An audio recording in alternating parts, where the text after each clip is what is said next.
and he is the co-executive director, and John Muldoon, he is the landlord. I'm going to let them tell you a little bit about themselves. Cheers. So I bought the building in 2017. I used to be where the baseball stadium was at. And so there was no Wagner Tire building. I don't know if you guys remember that. It was like a Wagner Tire building. And that was where I was there for 14 years. The city bought that building for baseball stadium, and we had to find a new place to get into. This building was not active. There was one, so furniture storage, one room, wasn't for sale. So I was able to track down the owner in Florida and asked if he would consider selling it. He said it could be my lucky day. I'm not sure if it was luck or but anyways, he said that he would want to sell it. So he, after 2 weeks of bought it, sort of tension and everything like that, or not knowing what was going to happen, he basically agreed to a selling price, and I jumped at it, thinking it was a bargain.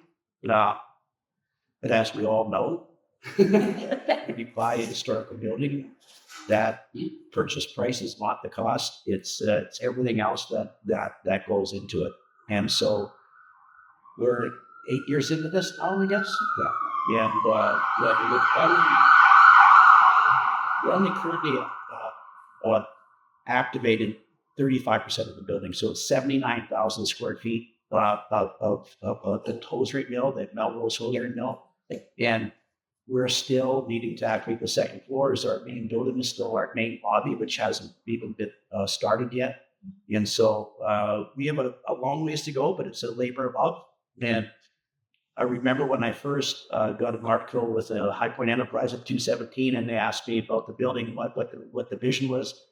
I said that the vision was a year-round creative space, so that was open to the public. But I didn't remember saying in the article, and I kept it, is that the vision, I can take the vision so far, but at a certain point in time, the community has to get behind what the mission is and the revitalization. And to that point, I knew I had we had to tell the story. We had to sort of was activated whatever way we could. We had with live music and I had to find people that supported the vision. And I met Michael in 2022 and Michael had been running the Blue Spiral Gallery in Nashville on Biltmore Avenue. And we had one of his artists had a really successful show that fall with us. And so went back to Nashville, talked about Cohab being a great place to sell art and sell studio craft. So Michael reached out to me about a month later. You guys came to visit, or you put quite quickly, but he walked into the building and the first thing he said is, "That's my gallery." So this gallery right here, this window shot is actually a picture of the Blue Spiral Gallery in Nashville because we have to have the same architect. So we're working with, it was called Sapso Architects in Nashville in 217 and now called Altura. But it was so funny because he never put that thing together. Mm-hmm. And so we, within a couple of months of getting to know each other, I talked Michael and Hannah into going to Holland with Cyril Jefferson, our dear, and Jane and Frank Dagny from the High Point Design. And we took Cyril and Raven at these two, and Michael and Hannah and Jane and Frank to Holland, because my vision for Cohab was really based around end up in Holland and its reinvention from being a Philips factory town, Philips Electronics. And so what happened is 20 years ago when that started looking overseas, all the buildings became vacant, and the city was very intentional, and they convinced the Design Academy, Dutch Design Academy, to move from Amsterdam to move to Eindhoven, and then they gave them a building. And some of the first students that came out of that program or came up from the Dutch Design Academy were given a building within the city. And I've been hearing about this Piet Hein Neck forever. And I went in this building that he was doing. I'd never visited it before. So when I bought this, what we did is we put a fake website up real quick. And then I did a Matterport scan, which is a 3D scan of the building. And I got on a plane to go visit Piet Hein. And I remember seeing him, and he met with me. I showed I mapped it for him. He says, "What's your intention?" I said, "Well, to do what you're doing." He says, "Good on you. That's good stuff." And it's really the DNA of the building. It's really that kind of creative reinvention of a building, and yeah. And then it's the history of the building, and then it took us a year and a half to get all the environmental done, to get on the historical registry, to do the tax credit approvals and all that, and it's just been, there's so much involved in just keeping a building whole, keeping it standing, dealing with termites and all these things that you don't really know necessarily until you get into a building. And then what it is that, finding some people that support our mission and getting Michael and Hannah to move from Asheville to here and turn up the rates and sell their home and buy another house and come with their son and their mother and their stepdad and their Hannah's mother as well as an artist in the ring. That's a pretty big affirmation about where we're going. And so from here, cool. It's a good recap. My background is in art sales, art gallery management, and museum art. And so I have been running a gallery in Asheville for 16 years. And it really wasn't until I came here to Cohab Space, that I realized that what I was doing that I loved was just a small part of what the potential was. And it's really advocating for artists and believing that artists and makers are small businesses. And so how do we create sustainable careers and scalability with their work? And, what started off as exploration of bringing artists to High Point to introduce them to the trade audience, because in 2021, out of COVID, I noticed through some analysis that my gallery had a 25 to 30% increase in business that was derived from client relationships with designers. And so in order to capitalize on that exposure, we brought the artwork here and created a partnership with John and Cohab Space. It turned into not just bringing the artwork to High Point in the market, but really bringing artists to this space as a place for incubation and growth and collaboration, and what this can build off and ripple effect within a community that desperately wants to be a destination for art design. The mayor did the Harbor Keeper study project, and his focus was on creating a city of art design. And so hearing that, him referring to the Eindhoven model after that trip, now we're actually in talks with the city of creating a sister city with Eindhoven, and what that will ripple effect into, whereas we can bring designers over here and send our makers, designers over there, creating products and artistry and goods here in High Point in North Carolina with our materials. And also bringing creativity into industrial places that aren't really for decades or years have been doing the same thing with the same machines. And so you bring a creative mind in there to kind of bend the capabilities, and then also bringing skilled labor workers into a space like this to teach us how to use the machinery and things like that. It creates a really nice cross-section between industry and creativity. And we see that really be the future of what High Point is, kind of harking back to its roots. This being a former hosiery mill, having fiber in the building is really important to us, and having bakers back in the building. This property, did some research for it, so I'm going to flex my muscles on that a little bit right now. 22 is when it was fully operational. Amos was the only one single building. It was 50 machines, 25 workers, and then by the turn of the century, it was 1,000 workers and 10 buildings, I think. So that kind of rapid growth was exciting to read about and to see how we can kind of revitalize that. Really struck my attention, though, and it's of great interest to Hannah and I, is the idea of what mill villages look like and what mill housing is, and a community is built around mills like this. And so we think about what the reimagining of a mill town would be. So how can a place like this create jobs, and how can we attract young, or not young in age, but young in career, to either move here, relocate, and live around the spaces that they're working and provide amenities for them, like a grocery store, a pharmacy, or a place to see music, a place to have some sort of activity. In supporting the existing community that's here already. I was not pushing out, but in developing, right in a way. Yeah. Yeah, it's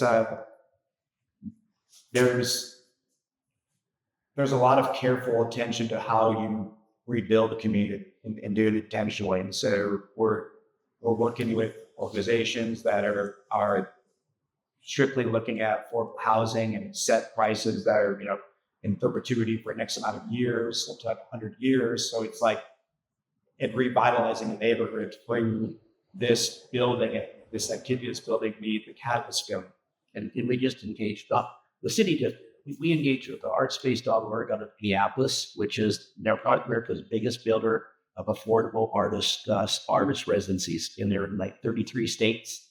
And they came out in December, and they're not here physically for this building, but they're here to look at what High Point's ready to become. And so they'll come in and build a affordable housing building in a city, and they have a strategy where it's for 100 years. It's an affordable building, not 15 years. So it's for the lifetime of building, and their mission is to never make money. And so they are. I was just in Minneapolis 2 weeks ago and went to this Northward Seed building that they had, and it was 500,000 square feet with 500 artists in it, and the city. You say now. The city just engaged with a feasibility study with them to look at the south side and the Greenway and other properties. So they come in, they don't pick a developer or they don't pick a property. They come into the city itself and see how prepared the city is for what they do. So their buildings normally are a catalyst for change for around their neighborhoods. They'll come into a community, the downtown community, and revitalize this building. And what happens from there is developers will go and make money and develop buildings and redevelop or restore buildings, and they'll make the profit around art space. But art space itself is intentionally meant to be an affordable place for artists to live and work. Yeah. Their intention is not to make money. Our intention is not rub the kids to be profitable. And so let me talk a little bit about that, which I think is a rare model for nonprofits to really think that way. And so, one of this building, Cohab Space, as an ecosystem is multi-tentacles, right? We have a lot of things going on. A lot of people are like, how are you doing all this? Or I'm not really sure what Cohab Space is. And that's okay, because we're pretty sure, but if something, an opportunity comes, we're going to kind of chase it, because the idea is that we strongly feel that if we're not doing all the things, it doesn't really work, right? And the same thing is if we're working on just this insular kind of methodology, and the city wants to be art design, and we're not partaking in that movement, if the city fails in that trajectory, we will also, right? So we have to not only work on what we're doing, but work with the city and bringing art space to the table, creating sister cities, a design destination, kind of think a little bit larger picture, and how South Main Street becomes redeveloped and incorporates public art, not only in sculptural work, but also in your bus stops and your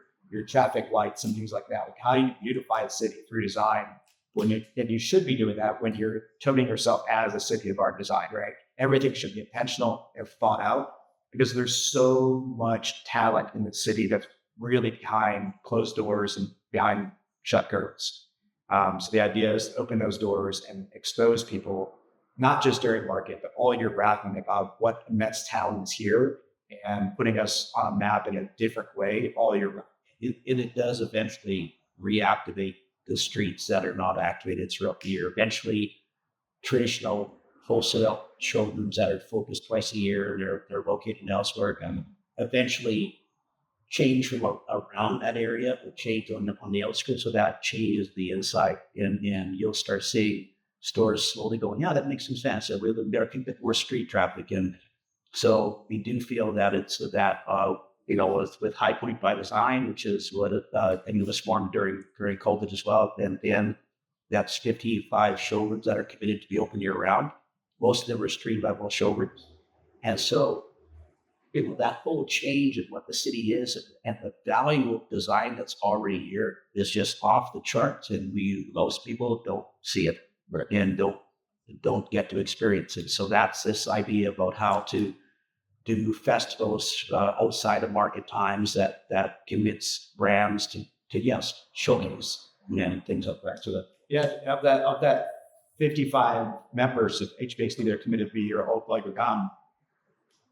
that seems like successful, right? Success in an organization.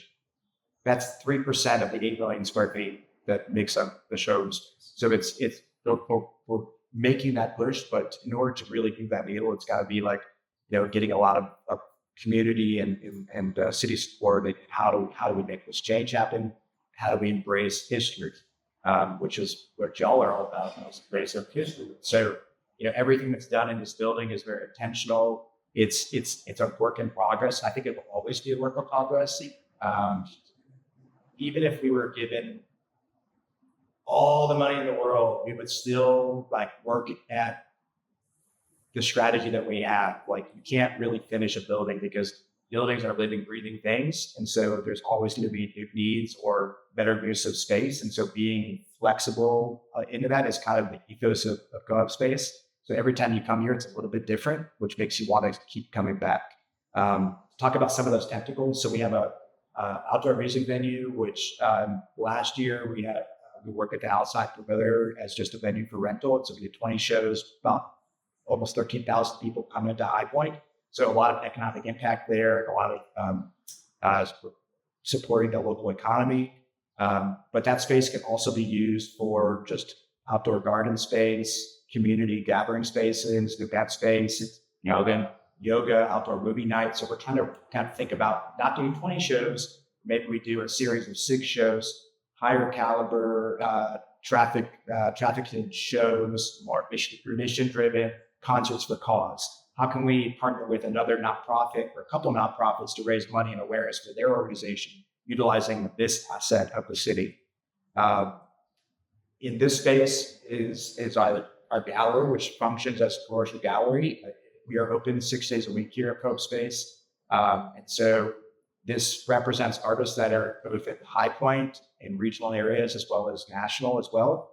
As Cohab Space grows, the roster, the representation of these artists will grow as well. And that will be matched with our online platform. In the rooms adjacent to us, we have 2 full workshops, a wood workshop and a metal workshop. Majority of the work that gets done in those spaces are design build. So it's kind of like a design house, if you will. We do a lot of projects for independent designers as well as large brands. The past year, we've been working with Banana Republic, a national clothing brand, and they've been reinventing themselves and kind of harking back to their lineage. Our first project with them was back in last October in Scottsdale at the Fashion Square Mall, which is a high-end mall there. We did a 85-90% of the store build out, which resulted in case goods, woodworking, shelving, accessories, libraries, lighting, a lot of different things for it. And how we got that one for us, how did you engage with them? A couple of years earlier, we had sold them some reclaimed tables, and they liked the wood. They want to source the wood, so they reached out to us. John was talking with them and said, we're in a profit now. Here's kind of our mission is to create a workforce development program. And they said, well, that sounds really interesting. I think we should come visit. So they came for a day and stayed for 3. And so what they were saying was this is kind of a one-stop shop where we can, find and source original one-of-a-kind pieces by artisans that are made by hand. We can design and build lighting. We can do casings and shelving work and metal work and all those things. And so we were offered the job, and in 3 months or less, we delivered and installed it. So that turnaround time was also something that we're like, wow, this is pretty incredible. It's like, well, when you have a lot of eager, young, hungry people trying to make careers out of themselves and work here as independent workers and take these jobs, there's this kind of like, how to That's revenue for the young guys that came in from App State. So he's up, we now 5 stores this year that we're doing. Just came back from New York, and Noah and Sam, and it's designed, priced, took the concept, priced it, everything, and we just sort of mentored them through the thing, and they completed it this morning at 5:00 this morning, because they have a party tonight. And we had a guarantee. It was only 2 weeks ago they came to us and wanted to change one entire room, and we had to do the explorers room for them. And we took it on, and that was one little misstep, and we would have failed. Yet these young guys came through and executed. Super exciting. And the opportunity is that they're learning the skill set, and they're taking the autonomy, and they're supporting a greater vision, because the profit of this space and those workshops is what is one of the economic drivers for the nonprofit. On the nonprofit side, it provides affordable and subsidized video spaces for local artists, as well as workshops and professional development series to help them sustain and build on their career. So it's kind of like this two-folded kind of, one feeds the other, and one benefits from the other, vice versa. And we intend, like those young people that are coming through here, they're here for maybe a year, 2 years, maybe 3 years, and then they're going to get poached. They're going to be picked up by somebody else, and that's great. Or else they're going to go on with their own brand or business, and they're going to branch out on their own. And our intention is to lose them and to fill them in with somebody else. And it's really that transitional thing. Hopefully they come to like hiking. And the key thing for us that I've seen since the last 2 years or 3 years is the most important thing for me is how to activate the neighborhood. And so what I'm finding is that these young kids that are coming in, there's now critical mass enough that they've now got their own little tribe. And the last thing they want was John Muldoon to be around. So that's perfect. Yeah, it's starting to work. Yeah, it's like at this point now, it's like, how do we put gasoline on a fire, right? How do we scale this? How do we raise the funds? And so, by transitioning an idea of a space into a own project and building out the mechanisms and programming of this and building staff and model is where we're at now. And now we can leverage that for. We've got a rental incentive from the city that we applied for before it sunset last year. We received that for 4 years. We're getting that grant funding from foundations and some individual help as well. But we're ready to really, gain more support from the city, both on the government side, but also on the community side. We feel that this is a major asset for High Point, and has great potential for revitalizing not just this part of town, but changing the identity of the city. So any questions while we're at the Wisconsin Sunday? We can talk for a long time. We tell you all sorts of things. Well, I like what you said about revitalizing streets and areas that haven't been used in a while, because they just seem like suburban sprawl, taking their farmland and cutting down trees, and you have to protect a lot of this with their areas already have infrastructure that are underutilized. That's right. So why can't we put housing for people that's staying valuable in these areas that people are reason to, like you said, all the other amenities that you need, nursery, Creating the community life. Exactly. community out there. It's bringing density back into the downtown core. Mhm. That's how much new buildings are. Buildings revitalized, but just going higher, bringing streets together, and get critical mass for your food operators and everybody. High Point is a super interesting city, like economically and has architecturally and all the things, right? And there's so much parking lots downtown, and so there's opportunity there, because it's not necessarily the same need there. It's just public transit that there was when they were first built.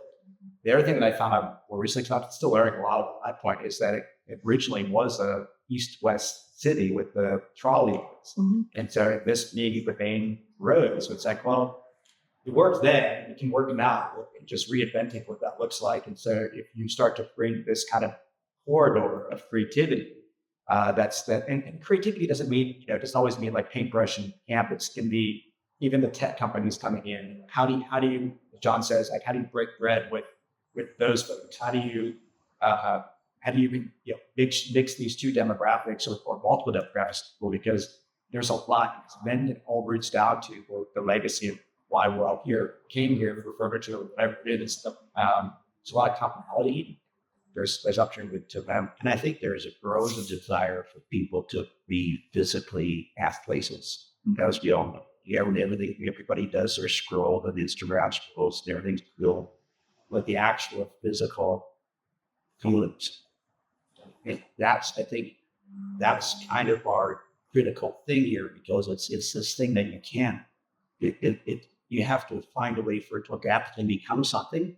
But then it's a draw. Then people start feeling a draw. Then they start wanting to be a part of it. And I think more and more in society, people want to be a part of something. They want to come into a physical space. They want to feel welcome. And that's a big part of this space. Like I felt it when I first walked in, I'm 22, and I still feel it every day. There is a vibe of feeling here, and it's an energy, but it's also like it's acceptance. And so like to be a place that's safe and all sorts of people, it's meaningful work. So how do we grow up on that? How do we share with people like you, and how you share with your friends and family for us to get more support? And that's not just monetary support. It's physical people being in the space, taking advantage of the space, and learning about it and sharing about it, just talking about it. Because the more about that happens, things start to shift. You never know. For me, like coming from a white wall gallery, as much as I tried to push outside of those walls, it was still what it was. It was this commercial gallery, and I could bring in as much activity and community events, but it wasn't reaching what the potential of this has to reach. So I find it really interesting to we had the Hype Was Discovered magazine announcement, or what do you want to start launch party last week.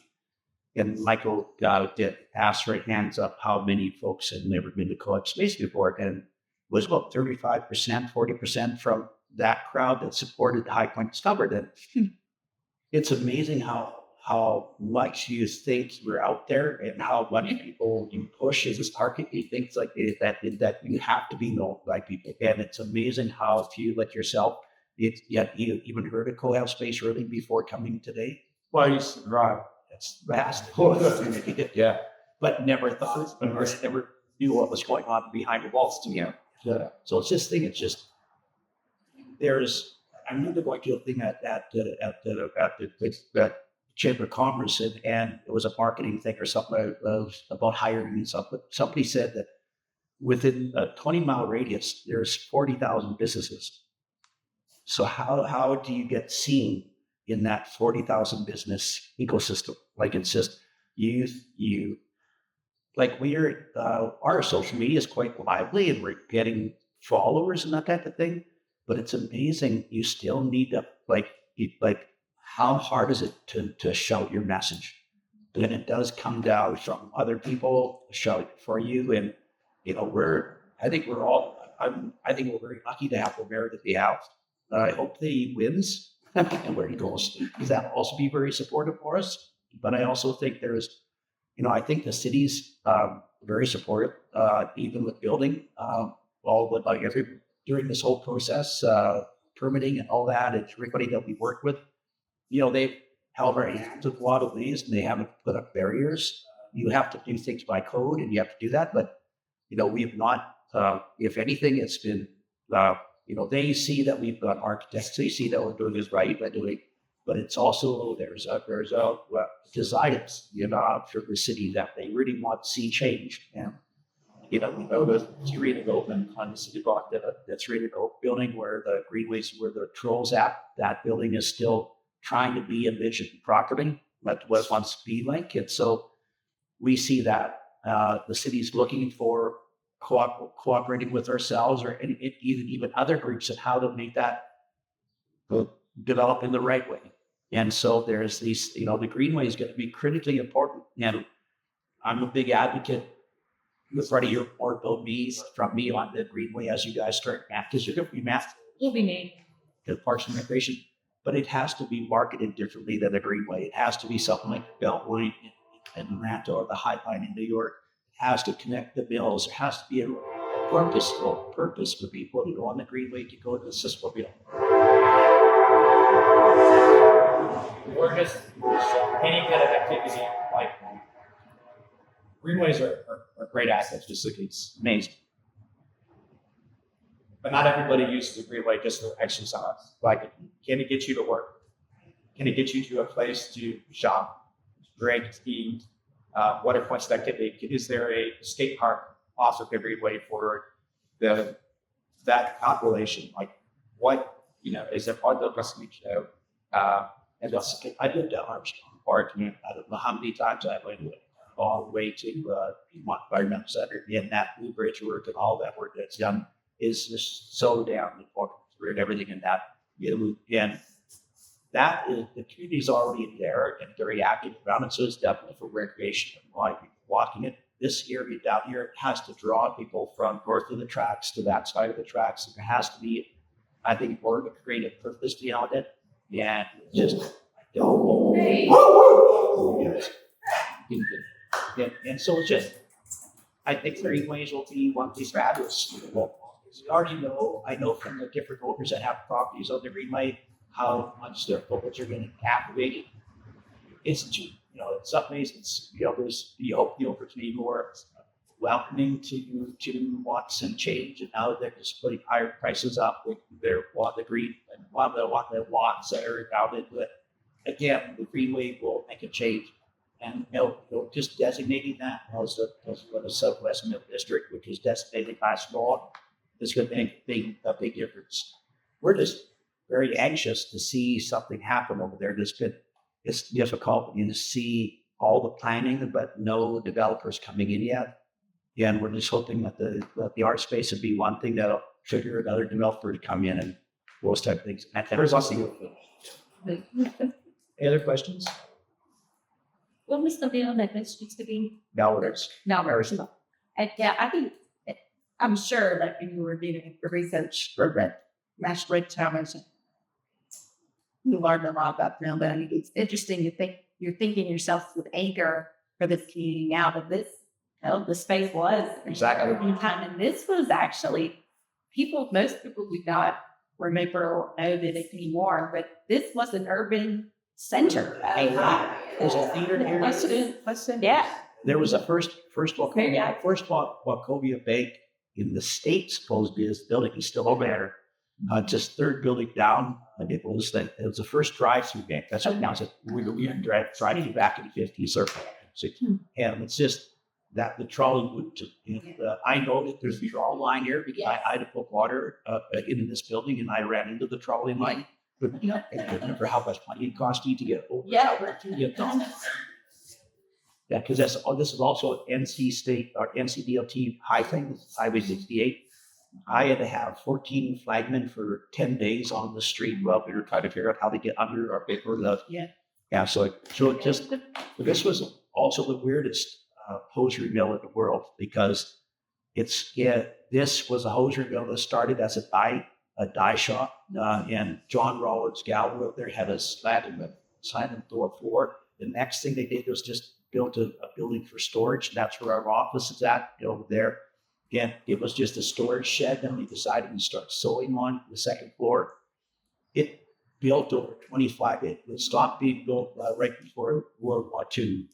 And what it was that all these buildings here were retail buildings. If you look at it, it looks just like Biltmore Avenue in Nashville. And these ground floor buildings, these were all retail spaces that were subletted to other mercantile people. And it was actually the hosiery store was on the other side of the alley here. And that was one level of theirs. These were subletted. It was only the second floor that was actually sewing machines. So it was a mixed use in downtown, active disease. And so that was if you imagine, you see one big sign, there was a huge Melrose neon sign up on the corner of the building. It was probably 20 feet tall. It was just like the corner of the building, stunningly beautiful sign as well. And there was the theater was across, there was about 6 buildings across the street that burned. 4 of what, or 3 of the 5 weren't, and that started the decline of the neighborhood. And we just bought, we bought that little fast statue from Bill around with that called 8 blocks. That's also a study that you built. Yeah. That's going to be an artist residency on the 2nd floor, and probably a ceramic studio on the ground floor, and kilns in the back. Yeah. So which part of this was Mr. Amos' office? The building across the alley here on the 2nd floor. Mm-hmm. And there's a personal elevator that goes up as well, and everything. And that's still there was a dispensary that has there's Maddie Idol on the name of the door. And that's funny because the Demas came in one day when he first when I first bought the building. He walked up and said, "That was my grandma's best freak." And they said, "Can I have it?" I said, "You can have a picture of it." When she died in 1954. She was a secretary here for many years. It's my grandparents divorced when my dad was about 10, so that would have been in the late 1930s. And my grandmother, her sister and sister was the military at my point then. They paid for her to 7 carrots.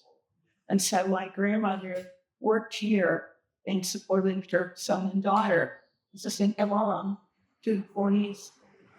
You can see that in the work and lived in that upward car apartment. So I'm wondering if she was very probably walked to part. Sure. And I still got some of the old knowledge during the newsletters. So I thought to figure Yes. I'd like to see that. you guys Yes. already. I don't know if we have them out. I know we got a lot of landfills, but we are interested. I can get here. And then we get in, another one get a digitized. So I can put it It was a stunning 2nd floor because there was a conversion of one area in the 40s and 50s that these really sort of big 50 style office lights, metal lights. Yeah. And then all the wood paneling still was up there. And the elevator still the pushing works, but we're not about to turn on. But it's going to turn into a health wellness floor. I'd love to see anything on there. It really probably it is the next building that will get. We're not to be near going to have a kitchen in where there was another building that a car ran into about 20 years ago, and it was a shoe store. And that the front of that building fell down, and that last half of the building when you pulled into a parking lot is that white building. That was the back half of the building. Mm-hmm. And so that was or the likely turn into a commercial kitchen, and it's going to basically service the campus. Mm-hmm. And the 2nd floor, our intention is to do a wellness floor, primarily for us. And then the community also come have a little wellness floor. But it is about how do you wake up in the morning and do what you want to do and go and go and have whatever you want to practice with yoga or Pilates, whatever like that, or do whatever you want to do. But it is about that kind of like that place that you could come at 8 in the morning and leave at 5 in the afternoon or not leave. So that's about it. Very encouraging. And then another thing to keep in mind is we always say to everybody that we're open 6 days a week, where we don't charge for common area usage. So if you ever want to come and just hang out and just find a table, or if you want to do some escaping and homework and things like that, and always say, and very few people take us up. Well, goodbye. Love activity, you love physical presence. And I live on site, right about. So I live on the 1959 Spartan trailer that's around the corner. Yeah, and it's a Spartan Village trailer, all aluminum. And they made planes for the war in the 30s, and then John Muldoon bought the company in the 30s. And once the war was over, they converted to making basically park off the trailers is like 10 feet wide, 35 feet. And yeah, so that's your number. Wow. Like, so doesn't matter what time you get here, let yourself be here. You make great coffee. I think so. We have product essence for us. Just get home.